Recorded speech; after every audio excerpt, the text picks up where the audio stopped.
Hey, friends, welcome back to noseyAF conversations about art, activism, and social change. I'm your host and friend, Stephanie Graham, and it's the 31 Days of Black Business series that we've been doing here at noseyAF, where we have been speaking to super smart, super wise, super brave, and innovative entrepreneurs every day this month in celebration of Black Business Month. So we are in the last stretch of summer, which means the last stretch of lakefront pool days. And it's been tough because, especially here in Chicago, we've had a lot of storms, but we are all still trying as soon as the weather breaks to head over to the pool and to the lakefront. And so it is the perfect time to talk to Tiffany Asamoah, the founder of Bold Swim. Tiffany built Bold Swim because she couldn't find swimwear that was sustainable, comfortable, and available past a large. You guys, this is such a wonderful conversation. I'm just so inspired by fashion and sustainability and responsibility. I don't know. I just had fun. So let's play our lovely theme music, and then I am so excited to introduce you to Tiffany Asamoah, and welcome to Nosy AF. Get up, tell the whole world you a winner. Vision of a star with a mission and a cause. What you doing, how you doing, what you doing, and who you are. Flex yourself, impress yourself. Check yourself, don't wreck yourself. If you know me, then you know that I be knowing what's up. Hey, Stephanie Graham is nosy as Tiffany, welcome to Nosy AF. Thank you, Stephanie. I'm so glad to be here. Yes, I am super excited to talk to you because in August, swimwear is all the rage, right? Like we're all trying to be at the lakefront, at the pools, being outside. So I love it. What was your relationship with fashion and swimwear growing up? Oh, wow. So very, very different. So I would say two things. My relationship with fashion growing up was I was a kid that was child model, doing all kinds of things, looking in the back of all the 17, all the magazines, trying to call France for this dress. Had no business, don't know where I'm going to wear this dress, but I was trying to get this dress. Um, and then with swimming in particular, my birthday is July 4th, so I'm definitely a Oh, no summer water way. baby. Wow. My Yeah, gosh. so we'd always go at the pool, grew up within a pool in the backyard, learned to swim, but, just always kind of modest swimwear, kind of all, very conservative, church upbringing. So, it wasn't, we were swimming, but it was like with restrictions a bit. Yeah. How would you describe bold swimwear? I mean, obviously the name's in the title, but what would you say? I would say Bold Swim is just out of my love of what I said, love of fashion that I was able Yeah. to kind of come back to, my love of being in the water, the summertime, being outside. But it was really out of a need of going on vacation and couldn't find a swimwear that fit. It was, nobody that looked like me. There was no sizes past large. I'm tall, I'm curvy. So I was like, where the swimwear that's cute? I don't want to go to Walmart for some, old 19, I'm born in the 80s, but like I don't, Me we're in too. the 21st century. Like let's get Yeah. something that's modern that fits the I'm grown woman sexy. So I couldn't find anything and just really disappointed. And after I started talking to other people or where they got their swimsuits from, everybody they had the same experience. And I was like, well, I think I can do this. I think I should do this. So it was just That's about being bold and just kind of changing directions. I think that that's so wild that like what was it that made you think, "Yeah, I can do this," and then going to actually do it? Like, did you have like design experience? Like, how did you know like what your first step would be? Not at all. Not at all. Yeah. I don't come because I'm a little crazy.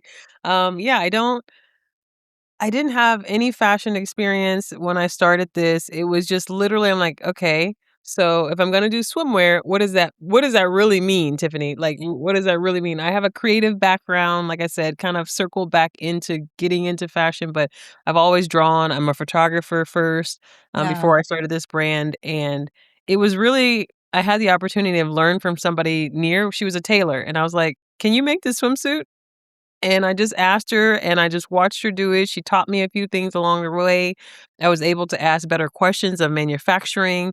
My first manufacturing company was in Brazil, so I had to like communicate virtually with this person to tell her what I want. I was just picking and choosing, and then over time, just getting better at the design and what I wanted. Was it expensive, like, this trial and error, like, going back and forth? Like, it seems like it would be Yeah, pricey. it was so pricey. You don't count those things in the end because you're very naive to what's going on. So, I was in Texas when I started the brand. I'm currently in Los Angeles, so I was in Texas. Didn't even though I knew how to, like, get a swimsuit made from this tailor that just happened to be in my neighborhood, I still had to figure out how to get the materials and make this a real business and, like, mass produce because I don't sew, like, since, like, what, 7th grade home ec class? Right, like, pin cushion we all made in, Thank like, you. 8th The grade. teddy bear. You remember. Yeah. So so I had to go to New York. So the trip to New York, I had to project this out. I was going to this sourcing show. I met a couple of people that, just piqued my interest around sustainability. I sat in a couple of like lunch and learns and breakout sessions. And I was like, okay, so beyond just what I want to make, how do I want to bring it to market and what fabrics and things that I want to bring? And at the time, it was around transparency and sustainability. So I was like, well, I can't come in making something that the industry's already talking that they don't want or should be better. So if I'm already innovating that it should be for all body types, as inclusive as it can be, right? Mhm. And why would I not have the latest technology to bring my brand to life?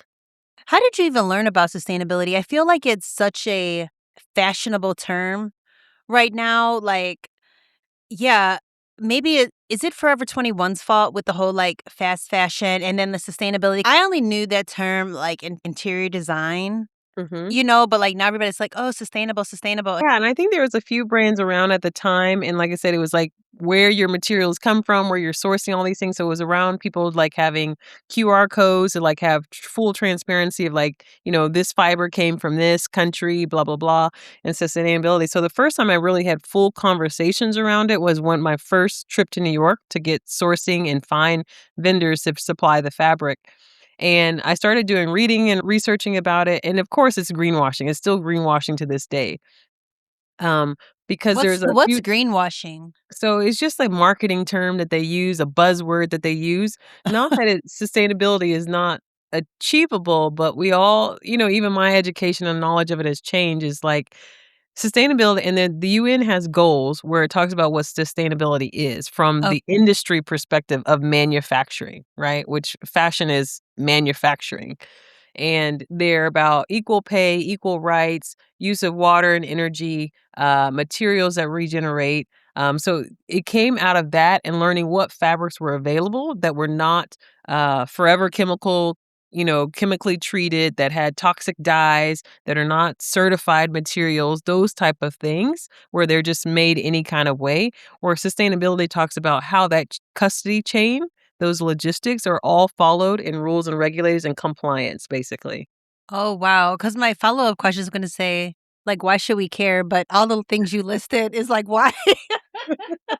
I definitely do not want a chemically treated shirt on me all the time, especially, like, with swimwear, you know? Microplastics is ending up in our food, our soil, Yeah, our everything, our in our everything. private parts, right? Oh my gosh, like, putting that I don't ever wanna let me check this shirt. Light bulb.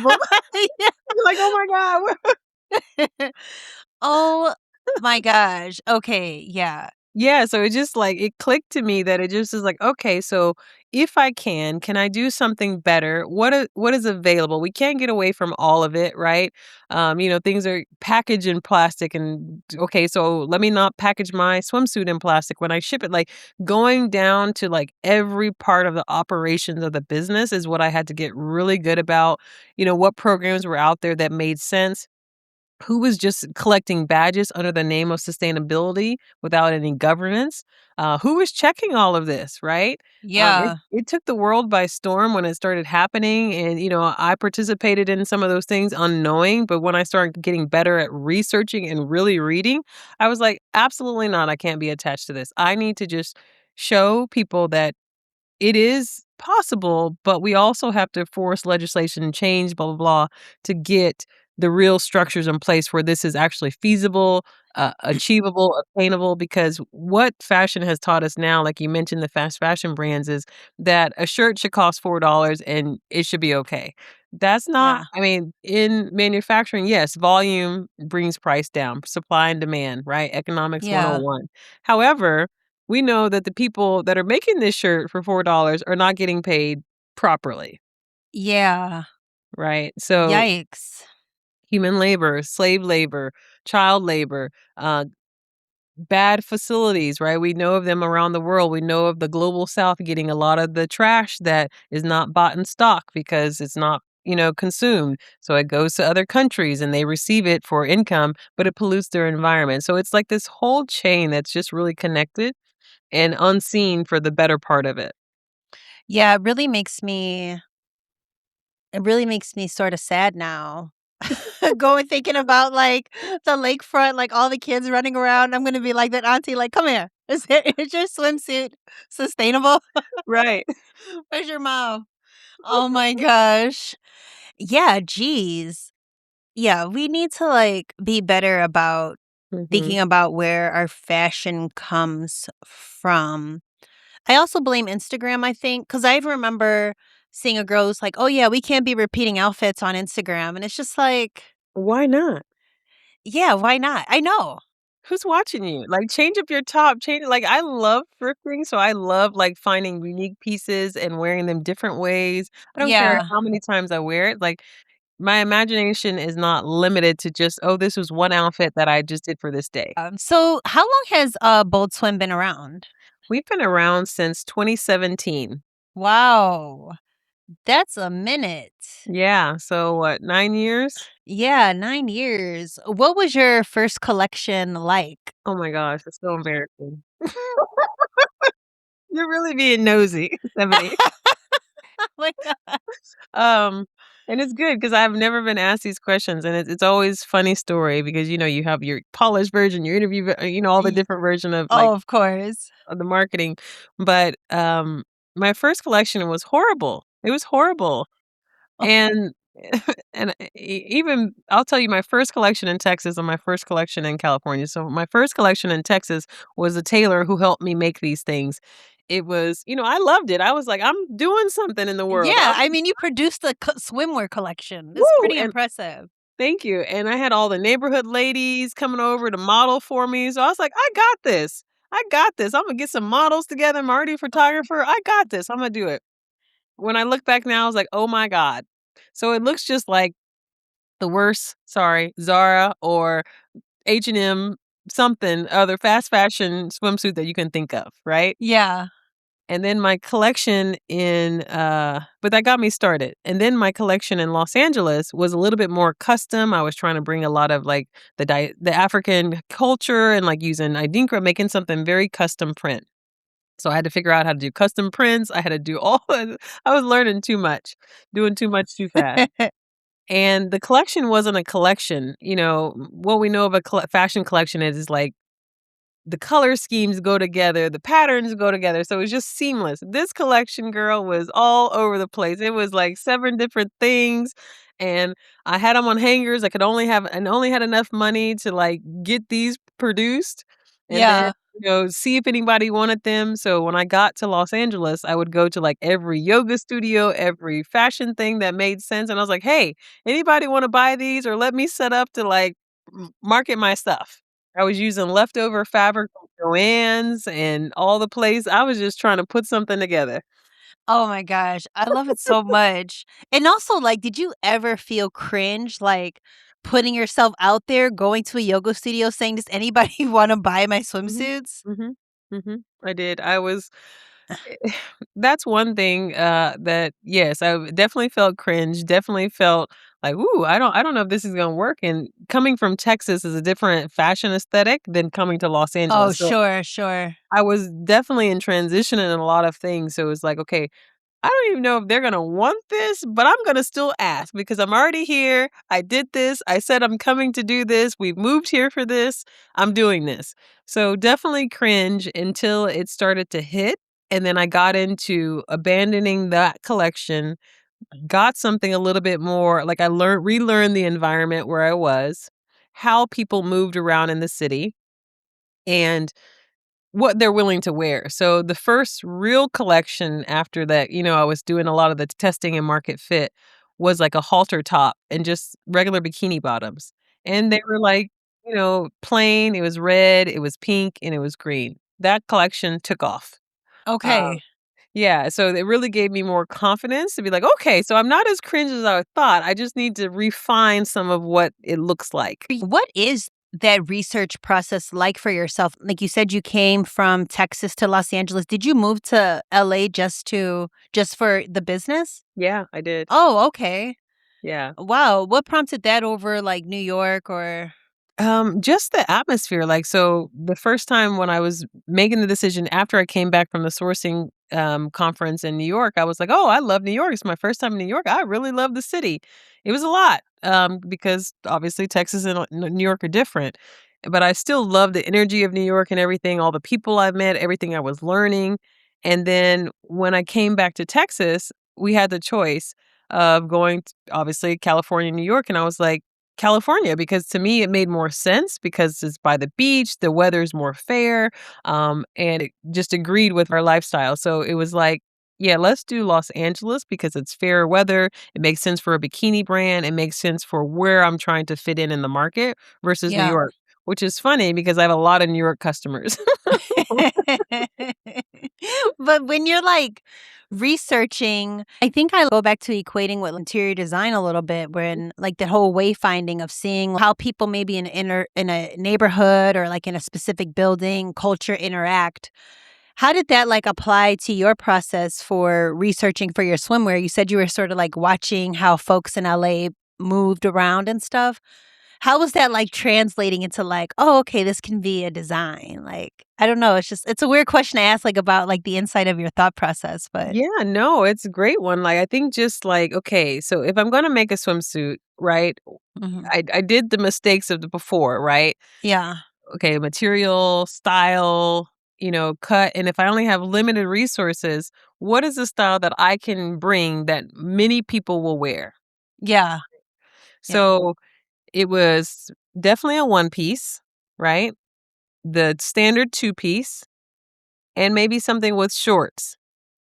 yeah. That fits a lot of different areas of even at the time my life, right? So I'm a mother, I'm a wife, I'm still a woman with a body. Mhm, So I mhm. want to be seen and sexy. Yeah, But then I gotta cover up sometimes, and then I wanna be a little bit modest other times. So I was thinking about, okay, so if I bring the basic, maybe 3 styles, this'll work.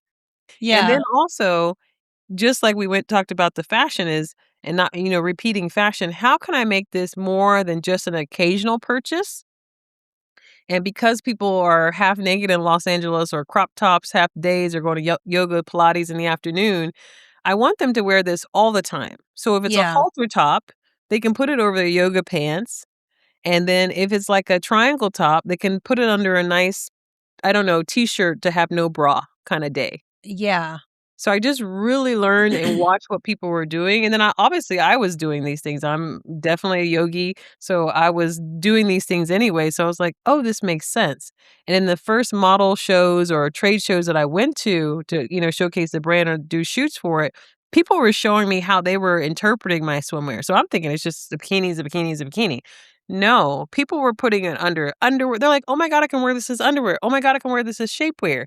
And then I Yeah, just started wearing my swimwear all the time, and I was like, "Oh, yeah, this has gotta be not only sustainable for materials and use and, functional, it's gotta be functional. It's gotta be worn all the time. I gotta be yeah, comfortable in it all the time." yeah. It really makes me think excuse me, when I would just be hanging out in swimwear all the time, just like you might go to your local pool and just hang out. And then somebody might be like, "Oh, you guys want to meet up?" And maybe you're out of the pool, but like you're talking. So now you actually are dry. So you're Yeah, like, well, yeah, you'll just go and like throw like the body wash like over your body and your like swimsuit even. And then, exactly, put like a big t shirt on, ride your bike up to like meet a friend. And then you're like, it's so hot outside, you're dry again. And you've exactly. literally been in your swimsuit all day. Exactly. And so I thought about that and not that one where you're, like, pulling it because it's so soaking wet and you're, like, Yeah. this l I was like, "It's gotta dry fast, it's gotta be soft, it can't be pinching, it can't be, creating issues, antimicrobial, extra salt." Like, it's gotta do all those things, like you're saying. Bold celebrates diversity in both sizing and in its marketing. Mhm. Was that something that was important to you from the beginning, or is it something you, like, realized later No, on? very much from the beginning. That Yeah. was my reason for starting. I could not and I'm not I'm not plus size, but I'm plus size by the whole sizing whatever, whoever wants to believe that, right? Because Yeah. some people are very, like, stuck in that mindset and that training, right? But Yeah. it was very important for me to be able to fit as many bodies as possible, and as many ways as that meant I could do it, I was, down for, because if everybody is going to go swimming and people are used to swimming and they have their reasons for not swimming or showing up in, a swimsuit, and most of it, what I found, translates back to confidence. Mm. And I saw how I it changed my life on a trip where I just stuck with a bikini that I could barely fit, and then Yeah. on how I was covering up the whole time and self-conscious, kind of ruining my own experience of why I wanted to go on Right. this trip. Yeah, like, Looking what you got that crazy. on for then? Right. Right. Well, nobody told you to do this. Right. Just walking around angry on Yeah, like, vacation. oh my gosh, yeah. Yeah. So I was like, I don't want anybody to feel that way. If big girls bigger than me are having the time of their life in the smallest of things, what is my problem? Yeah. What is my problem? So I was Right. like, it just needs to be comfortable. You need to fit in it, and fixing some of the issues that make it not be able to fit most bodies. That's why there's, like, 10 and 12, and there's never the 11. So trying to Mm. figure out why fashion brands don't do that, and then trying to figure out how to manufacture that half size or that different way, 'cause it's just manufacturing, right? It's just a technical change in a garment that makes it more appealing or wearable by everybody. That's the only difference. Yeah, confidence is always such a funny thing in that way because it's like even, going back to like the public pool or like the beaches, it's like I don't know what folks, even myself, think's gonna happen, like being on a swimsuit. Like somebody gonna come up and like push me or something because like Right. like nothing's gonna happen. It's just like all in our head, like nobody's gonna be like, take that off and like, Yeah, the beat weight me of up or other something. people's opinions, right? Yeah. Like people really do not care. They might like look, but like it's not like anybody's gonna say anything. Yeah. So And yeah. then when you look around, you're like, "If you're judging me, look at have you seen you?" Like, and then you Yeah, you just start like, "Okay, that's not what we're doing. We're here to swim, enjoy the pool, exactly. like, get over it. Yeah, and just have a good time. Just have a good time." What does representation in fashion look like beyond just simply like putting different people in an ad campaign? That's a good one. So that goes back to your previous question. It's like, Yeah. when I started thinking about it, I was like, "Okay, I need sizing matters, right?" Mm, There are some technical things that change as the sizing gets, the grading gets higher, past, extra large or 2 extra large. So there were some support options that I didn't always gather, but it was just confidence. It was not just representation from a size perspective. It became about, uh, cultural representation. Okay, so we know that there's more than one culture in this world. So how many people can I get? I have Asian friends, I have Indian friends, I have black friends, I have white friends. I need all these people in this marketing campaign. I can't just have one, right? yeah, So it became about just trying to get as many people, and then even became where I got involved where I'm with the trans community where they wanted to wear swimsuits. And I was like, okay, I don't know, like we've got to figure out a different way to make you feel comfortable and you can wear this. yeah, yeah. Because there's different needs you have. I don't know if I can solve it all right now, but I'm definitely thinking about it. Then it became about I went to a New York show where people that had mastectomies because of breast cancer. Oh, yeah, And yeah, they don't wanna be feeling as most people don't wanna feel as other, right? And we talked about this confidence in just showing up, let yeah, alone just showing up in the body you have, right? That right. your abilities. Well, people that have different abilities still want to have a sexy swimsuit. So, thinking about something that's not, medically designed to show that they've had a mastectomy or a double mastectomy, they just wanna show up. So I Yeah. started doing things where it was easy for most people to get into swimwear or add padding or Mm. things that they needed inside of it. I had the opportunity to design a custom swimsuit for a person who was wheelchair bound, Oh, and nice. learned about her abilities and then learned about how that why it can't be mass produced in the way, because we're still individuals when it comes down to individual needs for things like this. But on a Mhm. mass level, how could I just get as many people to wear this without too many hindrances to them? Yeah, that's really smart. In designing, when you were working with somebody wheelchair bound, like, did that, like, open up what did that do for you as a designer? Oh my gosh. So it was so amazing because it was like, okay, let me stop kind of this thing that I have to do because this is a different project, different needs. So I met her because she was working at Target. And I would Okay. go there and kind of just research what are the styles that are popping now, who's looking for something, and then kind of slide them a little bull swim card, right? Like Yeah. I watch Oh, them, they just fun. there and I'm like, if you want to take a look, there's a Yeah. better brand.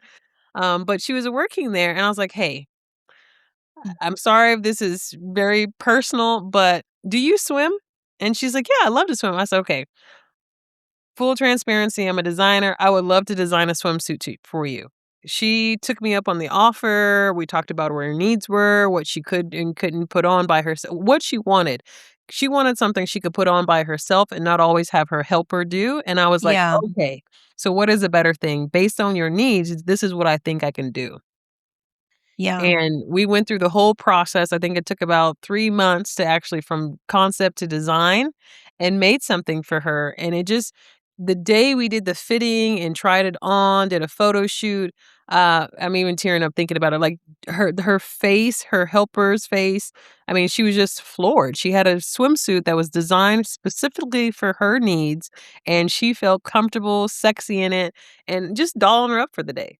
That is amazing because and also I could see, like, still sort of posing the challenges from the original of, like, okay, this has to be, I have to feel confident, sexy, covered up optional, and then also the whole independence piece. It's like, oh my gosh, what a challenge. But I love that, like, it worked out and that she actually loved her swimsuit. Did she feel sexy too? Oh, she felt sexy. She was like, "I Yeah. want it to come down a little bit." Oh, I'm like, go "Girl, it's just." ahead. Okay. Okay. I was like, "Noted." She wants to show boobs. I love it. Tiffany, you have such like bold marketing Thank ways you. about yourself. What other like okay, so let's sort of see. Like you'll go up to the yoga studios and Mhm. place and say, "Hey, does anybody want to buy this?" You're putting business cards in competitor brands, like big box stores. What other fun things have you done? Oh my god, like, Stephanie, you're asking some great questions 'cause, over the time, it's like you forget some of these, you're like, "Oh my god, I really did that. That was really me." I would be so scared. Like, I probably should go out in front of, like, place and be like, "I have a podcast." I'm like, I don't know." Yeah, Run off. sometimes I get like that, I'm like, "Ah!" Run away. Yeah. No, I just think that I have to be true to myself, and I think when you're a creator and when you really find that you get into it and, I hate it some days, I love it other days, and then when I stop, I'm like, "Oh, I have another idea. I can do this." And so it Yeah. just keeps calling and keeps tapping at you, so I always just say, I don't have thousands of dollars to market this. I can't be in thousands of places. And I said, the only way that I know how to do this is pick up the phone, call people until they tell me no. Do what people are not doing. Do what people are not willing to do. I pitched to hotels first. I Wow. pitch to non-crowded spaces. If they're already gonna be talking about these other brands, I can't compete with that. I'm not ready for that, and I can't bring in that type of, sponsorship until I'm ready because I don't even know what I don't know yet, right? Yeah. So I just started competing in small projects, small places where I had enough inventory to be dangerous to sell, and to just see what happens. Just see what happens, and every day I just kept finding new things to do, to sell, to talk about it, to promote my brand, promote myself, and not just from the product standpoint, because I was very clear on how I wanted to show up as a founder or brand, is because over time, some of these things get lost because of how, we talk about fashion, but I wanted to show up as a person talking about a category that I really enjoy, how I'm trying to change it, why is my swimwear different? And then I'm trying to do as much as possible for as many people as possible through fashion, albeit, but as many people that I can help show up for, that's what I'm about doing. So it was just about me just staying true to what I said I was going to do. And I'm only responsible for me, right? Whether it happens or not. And just by me doing that, I got so many opportunities. Like I've been in Vanity Fair, fashion magazines all over the Wow. world, Vogue Italia, Vogue Portugal, Vanity Fair, Glamour, the UK. I got a lot of my NBC Universal partnerships. I've been Sports Illustrated swimsuit with No Ordinary Noir Wow. influencer, like, and that I thought was a scam. I was like, let me look this editor up and see if this person is really. And it takes weeks before they contact you, and then they follow up, and then you send it out, and you're like, sure, whatever, it's not going to happen. And when Yeah. it got published, and because you have to be your own PR person to see if this thing's Right. ever getting printed, because nobody's following up with you after so I'm like scouring these web pages and these magazines. And when I saw it come up, I was like, oh my God. Oh my Wow. God. That's so cool. People would find me and just write articles about the brand. And because I was speaking and promoting the brand and not just a product, I think it stuck more. So I was duplicated in so many ways to be able to just get the reach I needed across the internet. I feel like people talk about like, oh yeah, I should be doing more marketing and promotion in their business, but they find Mhm. it a hard time. But it doesn't seem like it's hard for you from what you're just talking about. Yeah. Well, thank you. Because I'm like, some days I'm like, what should I be doing? Uh, Yeah. The constant on is always a challenge with me. I definitely am like an omnivert. I can have extroverted tendencies, but Yeah. I'm like, let's Me chill too. and let's read a book. Let's do something quiet at the house, small group of friends. Like we don't always gotta be outside. Yeah. But I think because, I've been in leadership since I'm 19, I know that if I'm convicted on the idea, I just have to do it because it won't leave me alone. And everything that I have done has turned out positively, right? I may not have always gotten to the outcome that I'm envisioning, but to me, it's always been the journey along the way. So for me, it's just around, again, just showing up authentically for myself. Again, who cares if anybody likes it at the end of the day? I did something different for myself. It is Yeah. hard. It is challenging. You learn about yourself. People will tell you no. People will call you stupid. They will do all kinds of things to sabotage you. I've been at an event, Wow. somebody, because I didn't even know these people, but I had been invited so many times, and I would show up and be so grateful and, you know, glad that I'm here and just trying to do my work, just trying to sell a few bikinis today and talk about Yeah. Bold Swim, and threw water on me. And I was like, What? never in my life, never in my life, never in my life. I was like, and I just stood there, and then, my Just niece like flicked water at you. threw water Wow. so hard it almost got on the table of like my niece, she went and grabbed the thing to just drive me off, and I just kept talking to the customer, and I was just like, I don't even know what happened. I don't even know what happened because it was like so like clear that it was somebody throwing, not somebody bumped and tripped, and Yeah, yeah, of course. because the person never came to help clean it up. What There in I the was world? nowhere in a walk space, I was kinda tucked in a corner, so they came out of their way. It was just a whole thing, but yeah, like, it's just showing up every day authentically. I've worked full-time jobs, throughout this process trying to make it happen. I've traveled a lot trying to make it happen, being a wife, being a mother, Yeah. raising my child, like, just doing the hustle. Yeah. Because of what I believed in and where everybody was inviting me to, I just showed up because I was so grateful to just be able to do this thing and see how long it could go and where it could go. Yeah. Wow. Well, I'm so sorry that person threw water on you. They probably like, I don't know, haters are gonna hate. It's like you can just come and ask for a discount. Like you don't have to like throw water or like Yeah, ask I for a was like, swimsuit. wow. Wow. Yeah, that's what they're Jeez. there for, but put it on first. Right. Oh my gosh. What a fool. It was Ugh. crazy. Yeah, that is super crazy. What is something like in entrepreneurship you think that folks assume that's just so easy and it's totally not? I made a website, I made a Yeah. product, I put it on. Where are the people? Where are the money? Where's Yeah. the instant fame? Where's the celebrities beating down my door? They think it's overnight, and I've had a fruitful business, corporate career in sales and leading teams and things like that, and going into entrepreneurship, it was always that transition. It's scary, and then I was like, "Okay, I did it. Oh, this not scary. Oh, it's really about you." it's not about anybody else, it's about you being convicted. So it's like every day you have to be convicted. Yeah. You have to get ready. Like, you have to believe in your product, believe in yourself. Right, and It's so when like a mirror project, yeah. entrepreneurship. Yeah, and so when people think that, "Oh, I've done it, I've done this cute thing, I've got all the marketing, the boxes," and then the things don't happen the way they expected is because I think that's really it, that's a fallacy. I made the website, I built the project, okay, it should be coming, and it should be coming all the time, or if they have early success out the gate because of XYZ, then they think it should be sustainable. That's not I wish, right? All businesses Yeah. I've heard the statistics in the first 5 years, if you make it to 10, you're doing something, you gotta keep going, and then eventually, the legacy brands that everybody follows today, they've been around for hundreds of years. Yeah. I know. I didn't even realize I don't know what I was thinking, but I didn't realize that Gucci was a real person until the movie came out. I'm like, "Oh, yeah, I guess that was started by Mhm, mhm. Gucci." I know, right? I don't even know, like, what I was thinking, but, yeah, I was just, like, so shocked by that, but you're right, like, so many of these brands or folks that you see have been, like, doing stuff for such a long time, like, we're just now finding out about them doesn't mean that they're just popping out. Yeah, because I remember, like, some of my favorite brands when I was, like, a teenager we're talking about, right? And these brands are still on today, so that is at least Right. 30 years. That's at least 30 years, and they're, like, it's crazy. Yeah. It is so wild. Like, even, like, Disney, like, can't even believe they've been around, like, forever. What does, living boldly mean to you? Living boldly, I think is just, everybody has a gift.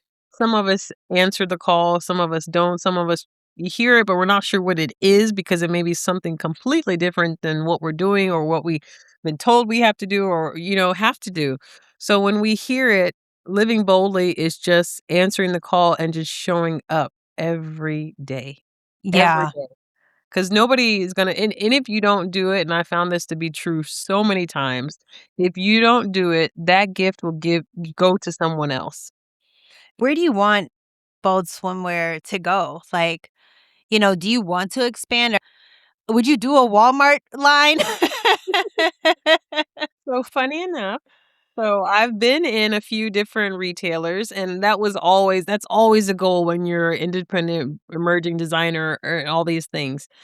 And I've been in J. Crew well, Madewell is owned by J. Crew, so I've been in Oh, okay. Madewell. Very I've been cool. at Macy's online, and I've been at, Walmart online.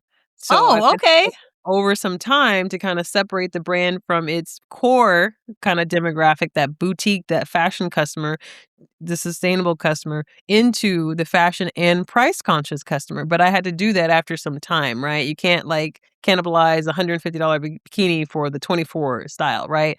They're not Yeah. the same. So one is a little bit less material, one is more intricate and, they're the same fabric because I will not go off everybody should have this fabric, but Yeah. I will not, different designs cost different things, blah blah blah. So I've been able to scale into those retailers, and I think, and I'm with some in the UK and other retailers online, and I had a lot of e-commerce partners before, COVID happened.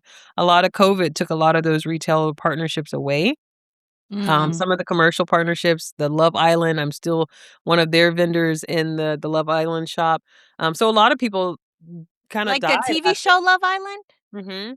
Oh, I've been wow. included in a few different That's seasons. so that's so crazy. That's so cool. I've never watched the show, but just how crazy it makes everyone, like, people just go wild over the show, and Crazy. it's so amazing that Yeah, you're a part of that. they always style me for the online shop of it. They do their Okay. own thing for the TV version because there's a whole, the commercialization of it, but they Yeah. always put me as a vendor in the NBC Universal Peacock store, and Okay. I have friends that are stylists, and then I was on the Anna Delvey Netflix show. I was in the Janelle Oh, no Monáe way. Lipstick Lover video show.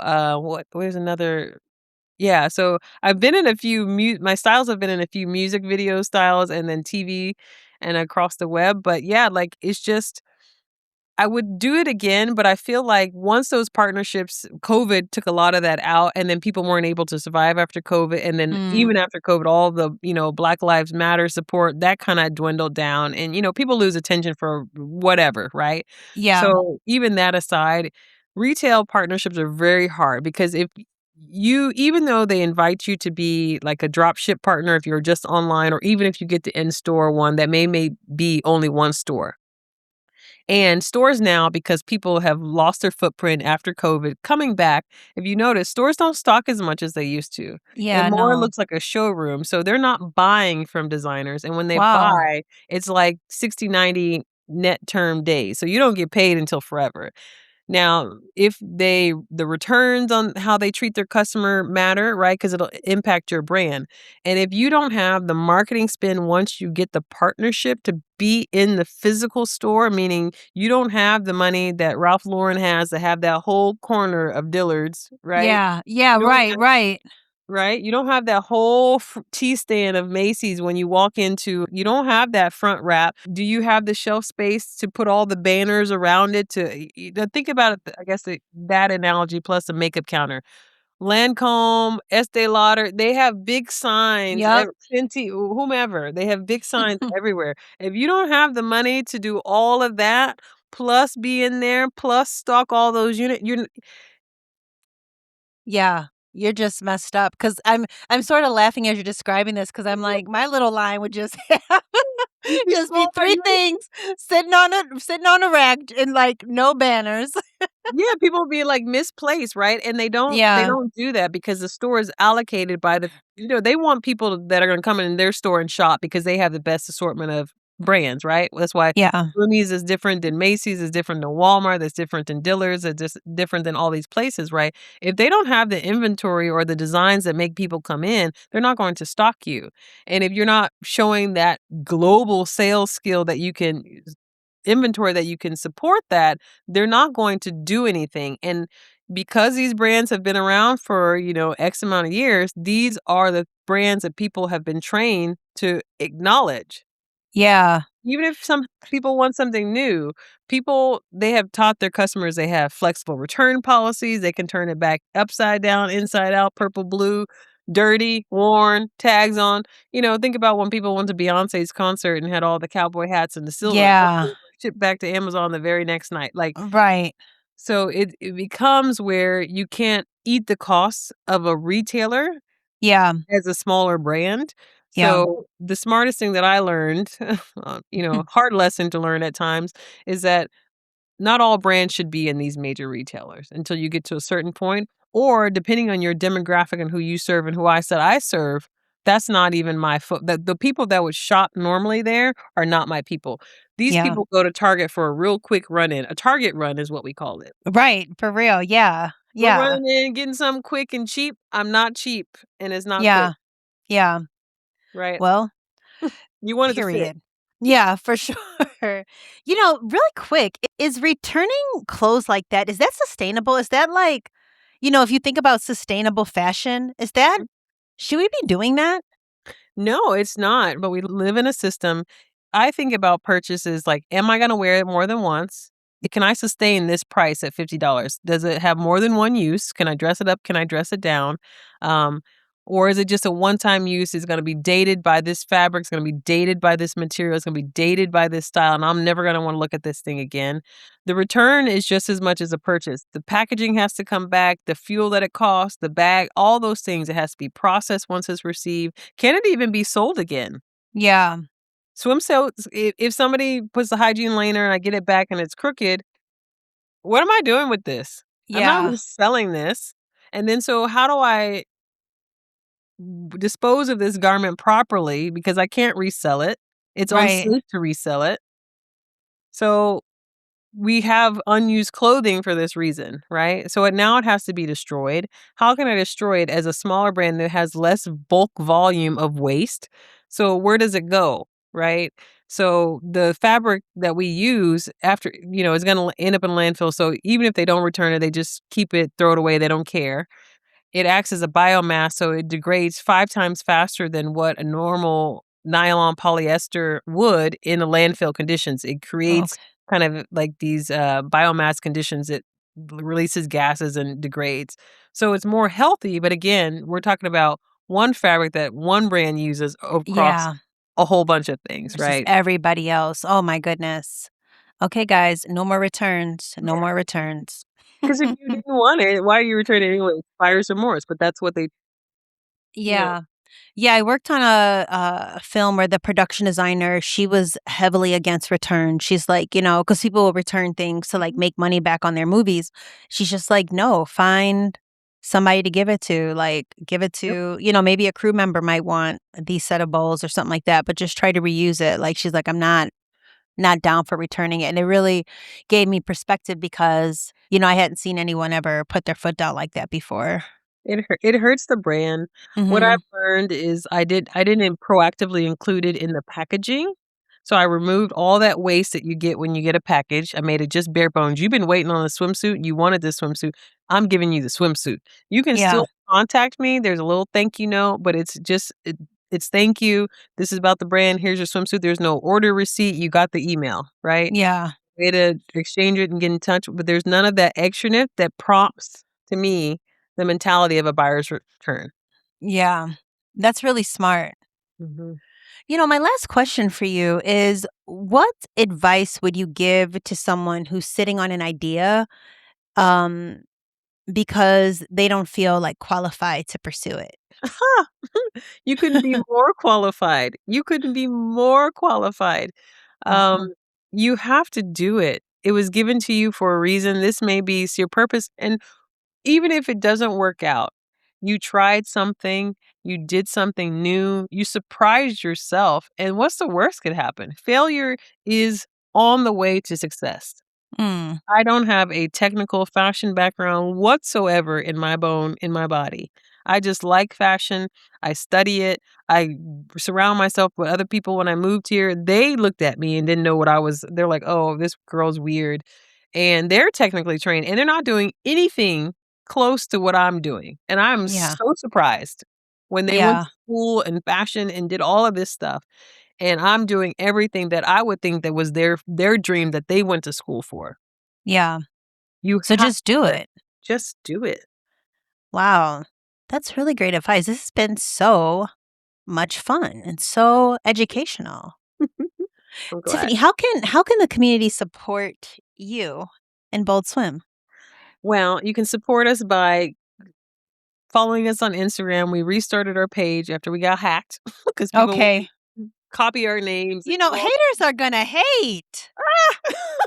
They just wanna ruin lives. Like, I they're not even hating. You guys are tearing up our lives. tearing up our lives. So we restarted our Instagram page. So like and follow us there. We're on Substack now.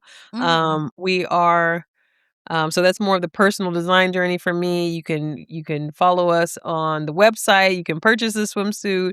I'm online as well, so I shared my personal page. So if people want to engage, kind of like following me personally, and they want to see the brand, they can kind of see all the misadventures of the founder of a swimwear company and what it really Oh, looks like, fun. right? So not Yeah. the high glossy version that gets round up in the magazines, but you can see it day to day. So it's a lot of fun.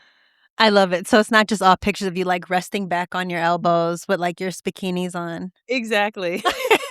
A few of those people Yes, put up, but of yeah, course, yeah, period. Oh my gosh. Well, thank you so much for talking to me on Nosy AF. amazing, Stephanie. You're a blessing. You're a Yeah, blessing. you are too. Thank you. That concludes another episode of Nosy AF, 31 Days of Black Business. I'm your host and friend, Stephanie Graham. I hope you took something away from today's conversation and had a good time hanging with us. Be sure to check out the show notes to learn more about today's guest and consider supporting their work. You know how it goes, whether you're making a purchase, hiring them, or simply spreading the word. Listen, who doesn't love a referral? It truly all makes a difference. Quick thank yous go out to Queen Lex and Freddie Bam Bam for the Nosy AF theme music, and Emma McGolrick, who hooked me up with the cover art and branding. Shout out to the partners and supporters for this series. You could check them out in the show notes as well. Super grateful for a partner. Hello. That's the show, friends. Until tomorrow, stay curious and take care. Bye.